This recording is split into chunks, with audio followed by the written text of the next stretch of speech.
Right from the jump, we're dealing with a guilty plea and a plea bargain. Translation? The deal's already made. This hearing is about figuring out how much time Ethan is actually going to serve. But notice that fine print. The state is staying silent. That's not kindness, that's strategy. All right, you entered a plea of guilty on May 23rd. According to your plea bargain agreement, punishment is to be assessed at a cap of 7 years in the prison. There's a $1,500 fine, and the state is silent on your application. Have both parties had a chance to review the PSI report? We have, Judge. Any objections to the PSI report from either side? No, Judge. All right. State, you are silent. Defense, do you have any witnesses? Yes, Judge. I would like to call Tony Rosales. All right. If they'll come forward, please. All right. Could you raise your right hand for me, please? Do you solemnly swear or affirm the testimony you give will be the truth and nothing but the truth, so help you God? Yeah. All right. You can lower your hand. State your name for the record. Antonio Rosales. All right. And Judge, if I could, I guess, kind of give you some backstory, and I'm sure Megan will. And here's the twist. Ethan became a licensed security guard. Yep, gun permit, bet you the whole deal. While this case was floating in the background. The irony? He passed background checks while literally having a pending felony charge. How's that even possible? That's bureaucracy for you. Let me know if I missed any facts. So this incident took place in 2022. My client was a driver of a car. There were several other young men in the car with him with this incident who participated in this. Subsequent to that incident, my client had been, I guess, arrested, and then Mike Beliveau had represented him. That charge had been dismissed. Okay. Since that time, Ethan he got a job. He became a licensed security guard, passed his level 3, and was, I think, had turned his life around from this incident. And then this charge came back up, and that's what brings us here. Now listen carefully. The prosecutor ties Ethan to co-defendants who ended up facing capital murder charges. That's death penalty territory. Even though Ethan isn't charged with murder, just being in that orbit puts a massive target on his back.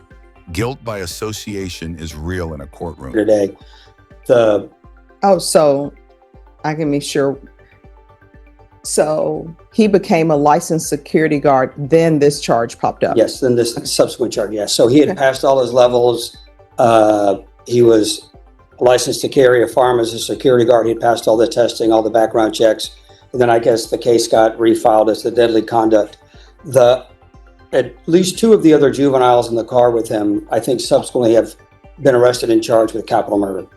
Okay, which is why he's here as a co-defendant on the deadly conduct charge.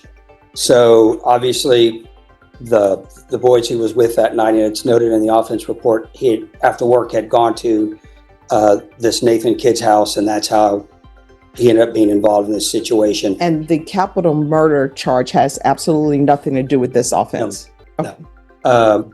So I guess what I just wanted to point out to the court is, since his incident in 2022, Ethan has turned his life around, has a good, productive job. He's still working as a security guard, not carrying a firearm, but just a lower level of security guard. And the reason I wanted his dad up here is to speak to a couple things. First of all, about the changes in Ethan since then, and also about the job opportunities he's got. So may I proceed? Yes. So Tony, I know you and I have had several conversations about Ethan. And here's where everything unravels. He was literally on his way to work, in uniform, carrying his firearm, when the indictment hit. 1 second you're clocking in, the next you're facing prison. It shows how fragile these second chances really are. What happened that night? Can you tell the court what sort of attitude or behavior you've seen out of Ethan since this incident back in 2022? Before and since this incident, I mean, that night he used very, very poor judgment. I mean, he made a very bad decision, but he acknowledges it, his family acknowledges, we all acknowledge what he did. And like I said, like you just said, you know, we all assumed it was resolved and we can start trying to remove this from him. And he proceeded to get his commission with the state. He, in fact, the day he was arrested with the indictment, he was on his way to work. He was carrying his firearm. He was in uniform. And then everything came crashing down again. But that still hasn't stopped him. We've talked about him going to St. Phillips College for CDL. Let me ask you some, well, I have to ask in form of questions. So Okay, I'm sorry.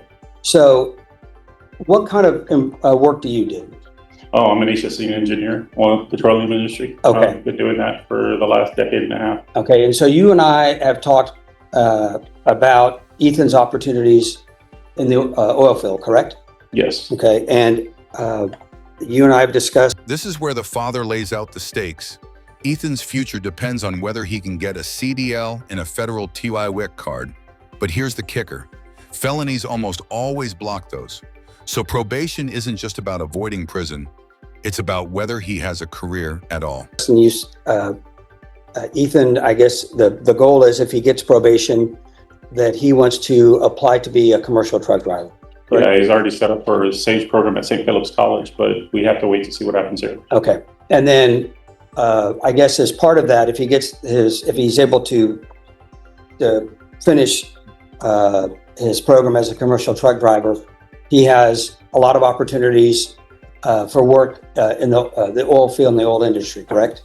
Yeah, oh, well, as a service provider, not directly in the oil field, but as a service provider, yes. Okay, and can you tell the court what a service provider is? So basically you'd be transporting materials back and forth.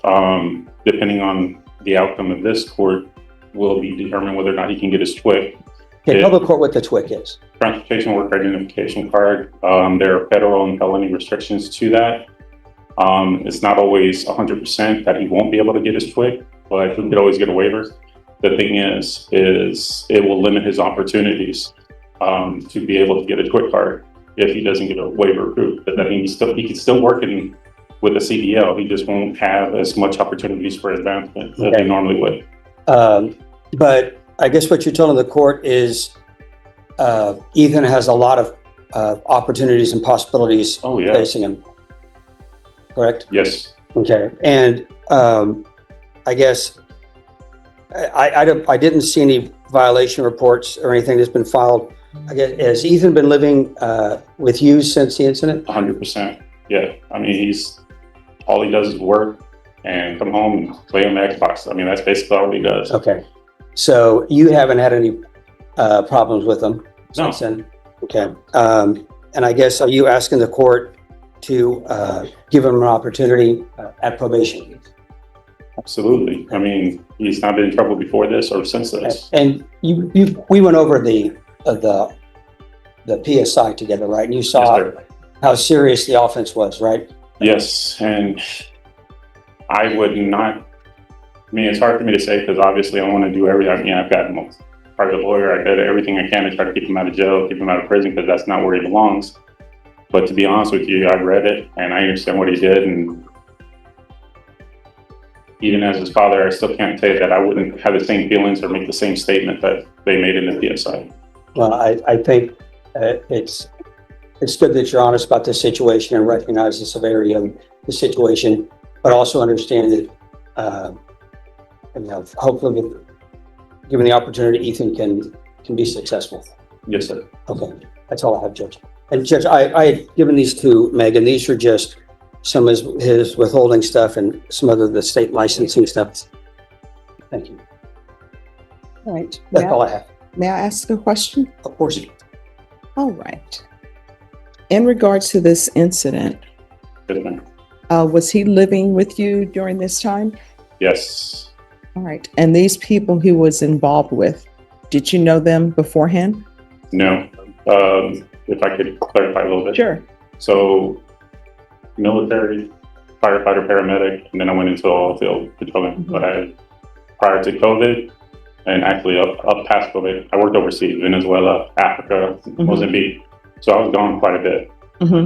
So he predominantly stayed with me when I was in country, which was for 3 weeks at a time, every other month. But the rest of the time he stayed with his mother on that side of town. Okay. So yes, he had those friends and everything happened on the west side of town, southwest side of town. I live on going towards Florida off of 181. Since this incident, I've been home 100% of the time. I work in West Texas now. And yes, he lives with me 100% of the time now.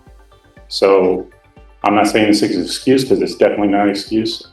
I was absent a lot with him growing up because I was overseas. But it's not an excuse because I was still there every other month and spent a lot of quality time with him. It might not have been quantity, but it was quality time for him to know that this was not what he should have done. But yes, now I'm with him 100%, or rather he's with me 100% of the time. All right. And did he talk to you about this incident Yes. immediately thereafter? No, it took some prodding. I mean, more so because he felt when he did break down, you could tell that he was more ashamed of the fact that he did something that he let me down. I not necessarily overbearing, but the military and then firefighter, paramedic. And here's the bombshell. Ethan fired into a home with 2 toddlers inside, over 200 bullet holes in the walls. Suddenly, all that talk about turning his life around feels a lot smaller compared to the reality of that crime scene. So the real question for you watching, should someone like Ethan get probation, or is prison the only fair outcome? And I've kind of a little bit structured a little bit when I was with my kids, both my kids. And so when he did break down and let me know about everything that happened, obviously, I told him we need to do something about it. And in 2023, when we thought it was going to all be resolved in December, January with Michael, yeah, we said, okay, let's get back on track. And we spent the time and paid the money for him to get his commission with the state and, follow and work because his mother's commissioned as well. And said that, what you want to do, that's fine. But we need to figure out the job. We need to figure out a career. And so we've been talking about the CDL and him getting with me in the oil field and trying to get away from him. And he has not been with those friends, or well, obviously because they're locked up, but he's not been involved with anybody on that side of town since. All right. Thank you. Any other questions? No, Judge. And I know you're silent, but any questions about? I know you stated that you understand. So did you view the police reports in this case or? Not since the incident, yes. Okay. But not obviously when he was arrested. Okay. So, you understand that your son made an agreement with these individuals. So these individuals told him, hey, this is what we're going to go do. And your son agreed to go with them. You understand that, correct? Yes. And your son did fire his firearm into that house. Yes, he did. And it was occupied by multiple people. There were 2 2-year-olds inside of that home. Yeah, and I told him, despite the fact that they didn't believe anybody was there, you still fired. Yes.